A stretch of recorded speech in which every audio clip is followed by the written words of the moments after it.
Welcome back to another episode of Filling the Gaps with Dr. Phil Dieter. I got a special guest with us here today, Dr. Kim Thor-Adams. Her and I are just coming off of the Wave event, and was her presentation was outstanding. Love the energy, love the enthusiasm. So I was like, hey, I gotta bring this lady in front of the audience and just have her share a little bit about who she is and what she does. So could you give us the 30-second interview or the 30-second introduction? Yeah, thank you for saying that. I had so much fun at the Wave. It was my favorite time ever speaking. I'm Dr. Kim. I'm a second generation chiropractor, born and raised in Nebraska. Thought I'd never move back home. Here I am back at home. I love that there's chiropractic school in Nebraska now. I grew up unvaccinated. We never wore a mask. My kids never wore a mask.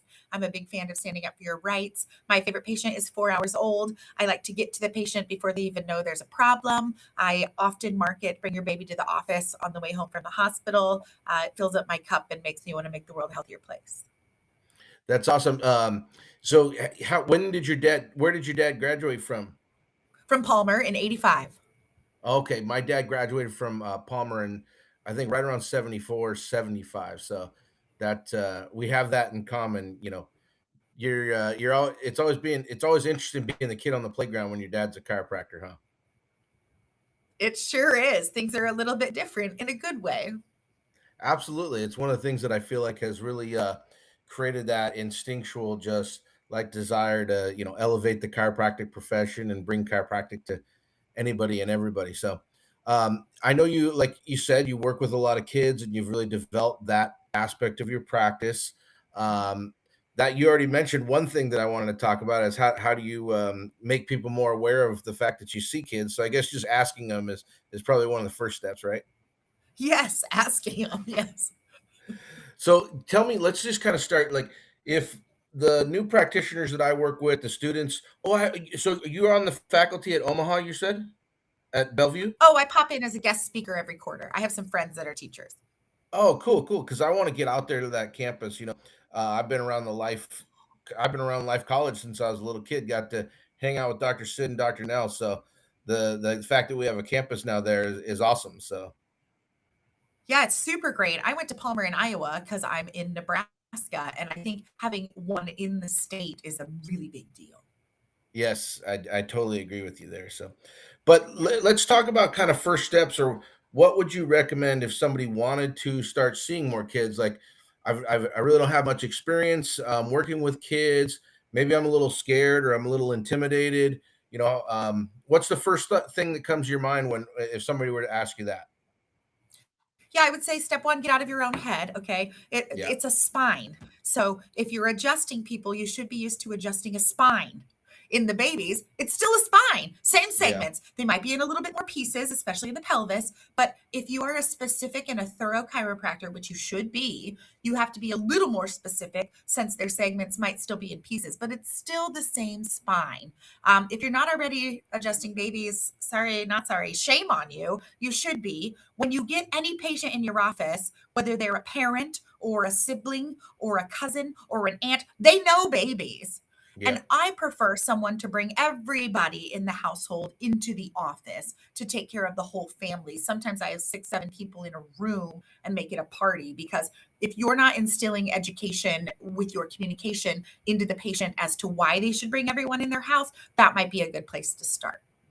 All right. Well, let's say maybe some of these new practitioners don't feel like they got the education in analysis necessarily analysis and adjusting. Let's just talk about that first. Like, I don't really feel like I've gotten much experience or exposure to how to analyze a baby for subluxation, or then how to maybe adjust that subluxation appropriately. What do we do then?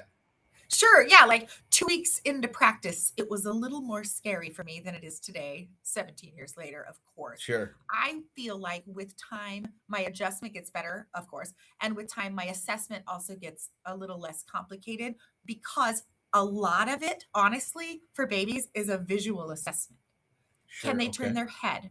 Is one arm not moving as much? How's the range of motion? How's the eye contact? If you push and wiggle them, do they have a reaction? A cervical compression test, does that light them up? Can you find their reflexes?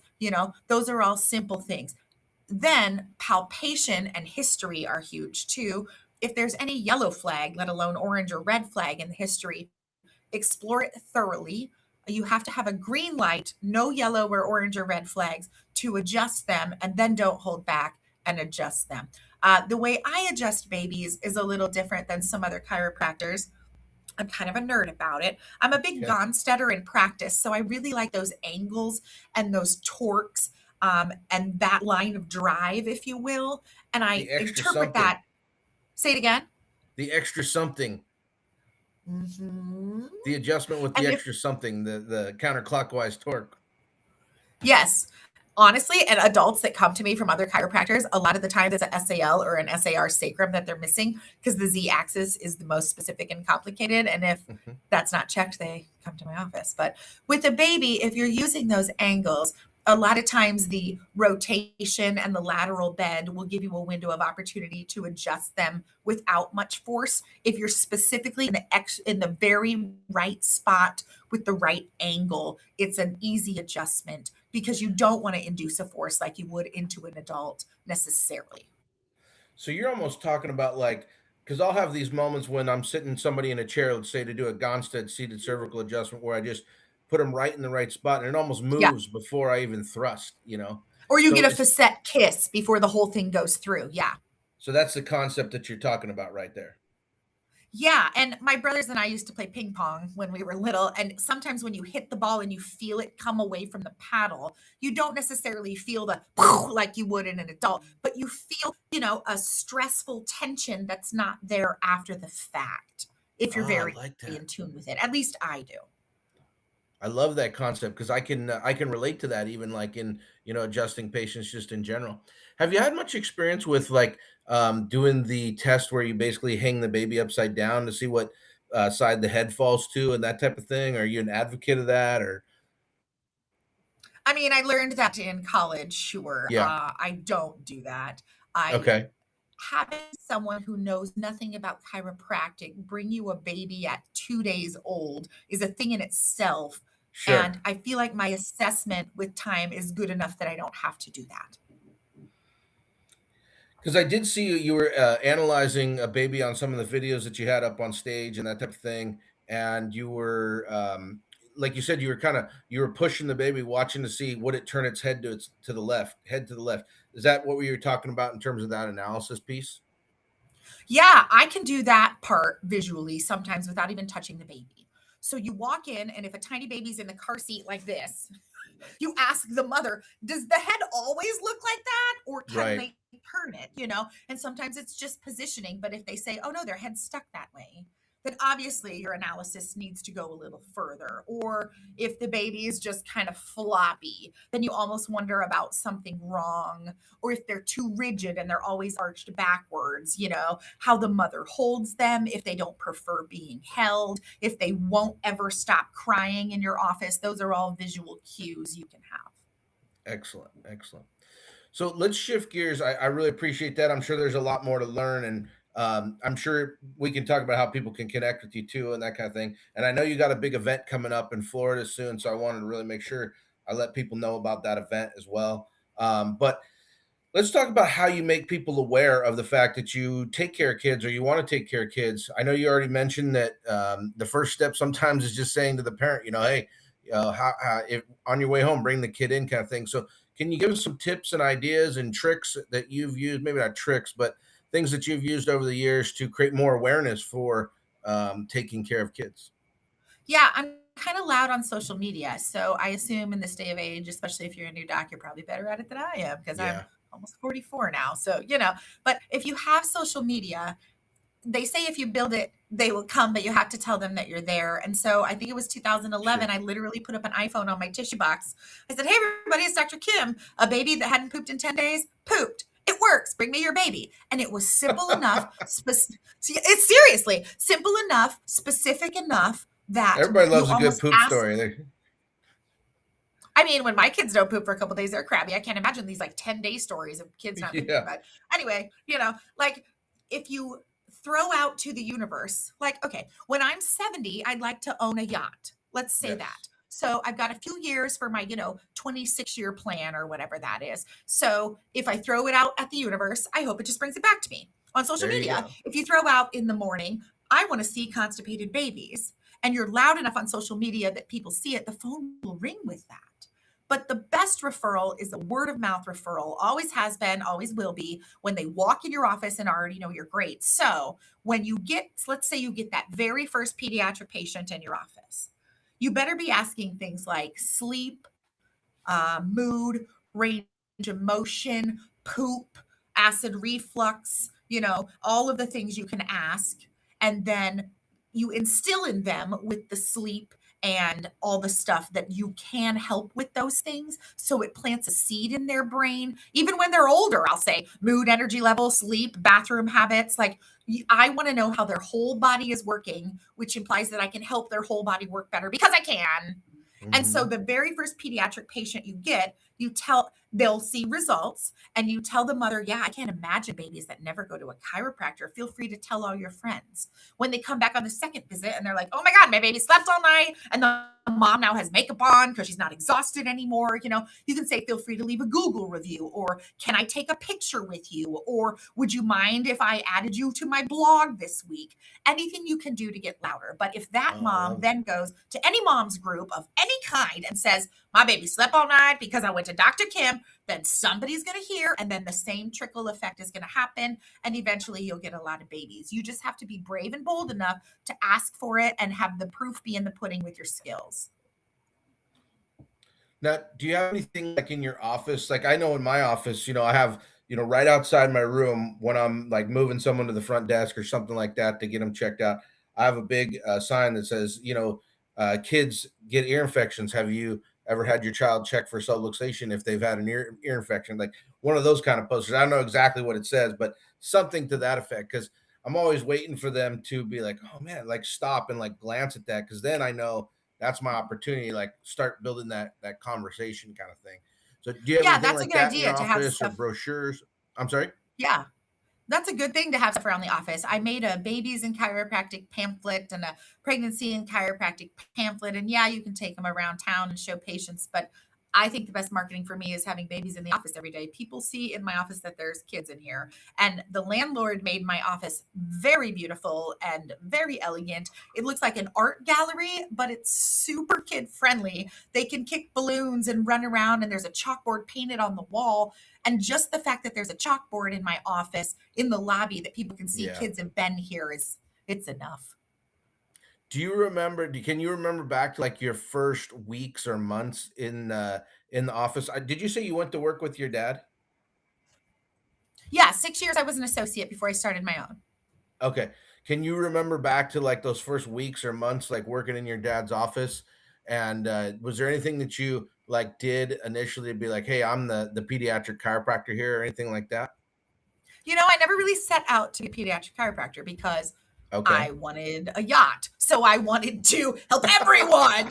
But I also didn't want to be crabby at bath time when I went to give my kids a bath. So I don't want to see 1,000 people a week. It was taxing on me. But so I just set out to see anyone. And I was in a group practice, and the doctor was about to retire. So I was kind of taking over his people. But when I started to see families and then I would make the babies better, I realized that it filled up my cup of passion more than anything else, and I preferred it. So then I started marketing more for it. But I think the fact that the mothers, because there wasn't really pediatric chiropractic in my town at all, which I should have jumped on it sooner, but knowing that, but when you're fresh out of school, you don't have the gumption. But Right. the more babies that I saw and the more mothers that told other mothers, word on the street was that Dr. Kim does great with babies. And then I just took that and ran with it. You just got to get out there. That's the take home home, and just get yourself in front of people. But I like that brochure concept. I always love those leave behinds. That way I can go to OBGYN offices and things of that nature. And I even put together like a pelvic floor presentation Mm. because I taught pelvic floor anatomy for like 7 years at Life West, and offered OBGYNs, hey, do you want to use my pelvic floor presentation, and branded it and all that kind of stuff too. And that's been a really cool little tool that I had as well that I built. If anybody wants that tool, happy to send you my presentation. Don't hesitate to reach out to me about any of those kind of leave behinds or anything like that. So, well, Yeah, I that's wanted you good. to. What's that? I'm sorry. That's good. Like back in the day, I used to speak at breastfeeding support groups. I would have a Yeah, wellness moms group that met once a month. I mean, you have to create something or put yourself out there in specific ways for pediatrics if that's what you want. absolutely. And any patient population, right? Like the leave behind or the sharing your information, sharing your knowledge before ever asking for something, I think has been key for me. In building my practice over the years. So, well, Yeah. I wanted to let's talk just a little bit about what else you're up to because I know you got this big event coming up in Florida. So, tell me what inspired you to create this event, what the event's about, and Yeah. what should people expect? Yeah, so the theme of the event is brave, bold, and badass because Okay. there was a time where I wanted a room where I could raise my hand and say, wait a minute, what's going on in the world and in my family's life specifically doesn't resonate with my principles of natural health. And I think it's stinking ridiculous. And it wasn't enough for me to just make a video on social media or write two books like I have or speak on stages. I feel this burn of a divine assignment from God above as a second generation unvaccinated chiropractor to not feel like a leper or a lonely person the next time something would come around where I need to be more solid in my principles. I want more people standing bravely beside me. Now, bravery can mean becoming a cash practice. Bravery can mean seeing more kids if you're hesitant or scared to do so. Bravery can be telling the football coach that you really do need to see his players more often. It can be whatever you're lacking for fear, but I put together 24 of the bravest speakers I could, and I Okay. want them to share their personal stories as a human, as a parent, if so, and as a doctor of how they leveled up their bravery in the past 5 years and currently in practice, because there's going to be so many nuggets from those people to take away. And the other co hosts with me are Jenna Davis, who's huge with pediatrics, and Ara Tovar, who does mission trips Oh, I everywhere. know So Ara. there's a lot Yeah. of good opportunities going to be presented for hands pediatric things also. And it's going to be a good time. My 11-year-old made fun of me because it's November 6th and 7th. And she goes, 6, 7. Oh my God. So it's November 6th and 7th. Yeah, The right, six Phil. seven. It's The November six 6th, seven. 7th at the beach of Fort Lauderdale at the Westin. And the room is half sold out. I'm not sure if I can get the other ballroom too.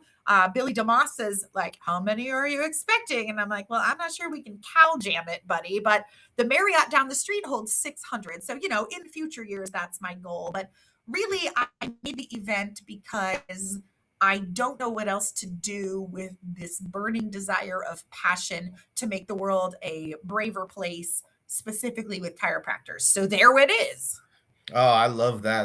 That makes that fires me up right there because I think that's something that's been in short supply over the last well decades, but 5 6 years. I won't say 6 7 years, and yet but yeah, I think that's if you're a young practitioner new in practice, you're looking for ways to build up your confidence and certainty.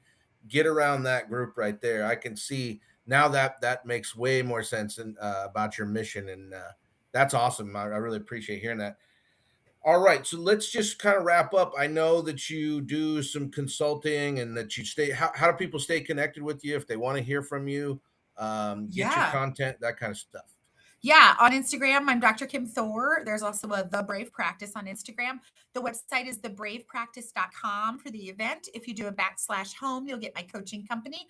We're in the middle of a summer bravery series, and it's free if you have the promo code. Otherwise, it's cheap. It's like $47 for replays. The last one was on a cash practice mindset. So if you're done taking insurance or you already are done taking insurance and you just want more tips for a cash practice, that's what that was.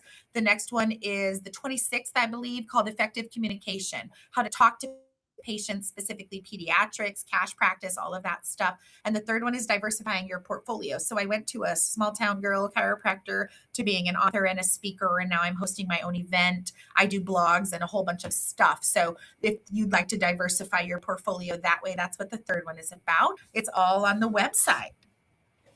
How do people get the promo code? Like how do they qualify for the promo code? Well, I let the first ones in for free, so they kind of missed the boat, but I can make a new one. So we'll just put, what is your podcast called here, sir? Filling the gaps, PHILLING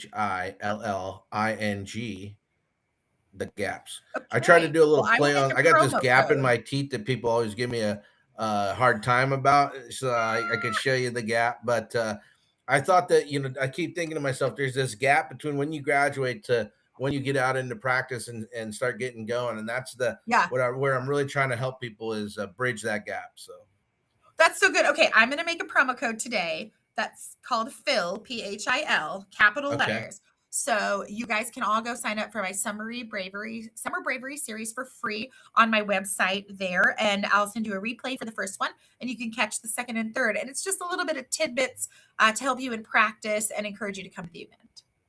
I love it. I love it. I really appreciate you being on today. This is exactly the kind of stuff that I want to continue to bring to my community and just to all of the students that have come through my classes. And I think it's a super important topic. So thank you so much for being with us today. Yeah. Any final parting words? Yeah. So if at home you're making choices and decisions for yourself and your family to keep them healthy, and then you go to practice and you bite your tongue or you don't want to say exactly what you're doing for yourself and your family, you should be. If you're not living congruently and authentically. And the best way to take care of a patient is the same way you would for your own family, or you wouldn't be choosing that. A very sage advice. And I think you guys will continue to get more and more of that if you can join her challenge, the Brave Challenge, right? That's what it's called. The Summer Bravery series. Yes. Summer Bravery series. I'll make sure I put that in the chat notes correctly. Summer Bravery series. I love it. So, well, thanks Cool. again so much for being with us. I really appreciate it. And I'm looking forward to the next time we get to be in the same room together. Yeah, you too. Thanks for having me. All right. Have a good day. You too. Bye.